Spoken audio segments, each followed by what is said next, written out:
उसकी हर कहानी का एक अलग किरदार है। उसने मोहब्बत भी शान से की और शहादत का फर्ज भी खूब निभाया।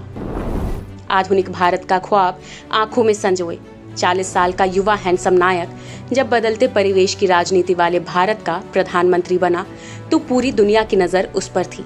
हम बात कर रहे हैं पूर्व प्रधानमंत्री और देश में सूचना क्रांति लाने वाले राजीव गांधी जी की। इस खूबसूरत नौजवान के सामने उम्मीदों से भरे भारत के ख्वाब पूरे करने की जिम्मेदारी थी, जो उन्होंने बखूबी निभाई थी।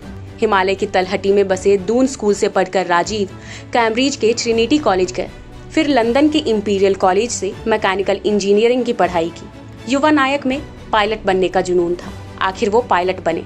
इसी सफर में उनकी मुलाकात सोनिया गांधी से हुई और पहली नजर में इश्क हो गया, जो बाद में उनकी हमसफर बनी। तुम मेरे पास होते हो गोया जब कोई दूसरा नहीं होता। इस मोहब्बत की कहानी की खूबसूरती बयां करना मुश्किल है। ऐसी मोहब्बत जिसका एहसास आज भी जिंदा है। एक बेटे के रूप में अपना फर्ज अदा करने के लिए, माँ इंदिरा के सपनों को पूरा करने के लिए राजीव जी ने राजनीति में प्रवेश किया, प्रधानमंत्री बने और राजीव जी के कार्यकाल में इस देश में सूचना क्रांति और विकास की नई इबारत लिखी गई। सूचना क्रांति। राजीव जी सूचना क्रांति के जरिए भारत को आधुनिकता की ओर लेकर गए। आज जिस डिजिटल इंडिया की चर्चा है, उसकी संकल्पना राजीव गांधी अपने जमाने में कर चुके थे। कंप्यूटर क्रांति।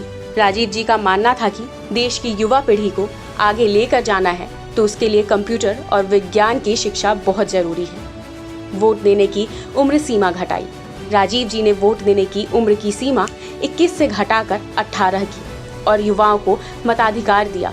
एक सशक्त लोकतंत्र में युवाओं की भागीदारी सुनिश्चित की। जवाहर नवोदय विद्यालय। मौजूदा समय में देश में खुले 5 से 51 नवोदय विद्यालयों में 1.8 लाख से अधिक छात्र पढ़ाई कर रहे हैं। गांव के बच्चों को भी उत्कृष्ट शिक्षा मिले, इस सोच के साथ राजीव गांधी ने जवाहर नवोदय विद्यालयों की स्थापना की। ये आवासीय विद्यालय होते हैं जहां 6ठी से लेकर 12वीं तक की शिक्षा फ्री है। पंचायती राज।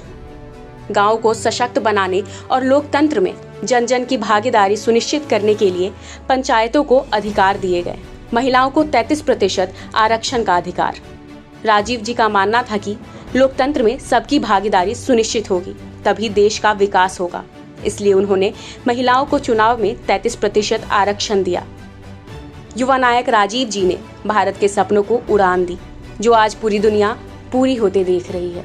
बहुत कम समय में हमारे हीरो ने भारत माँ की सेवा में अपने प्राणों की आहुति दे दी। यह देश हमेशा उनका ऋणी रहेगा।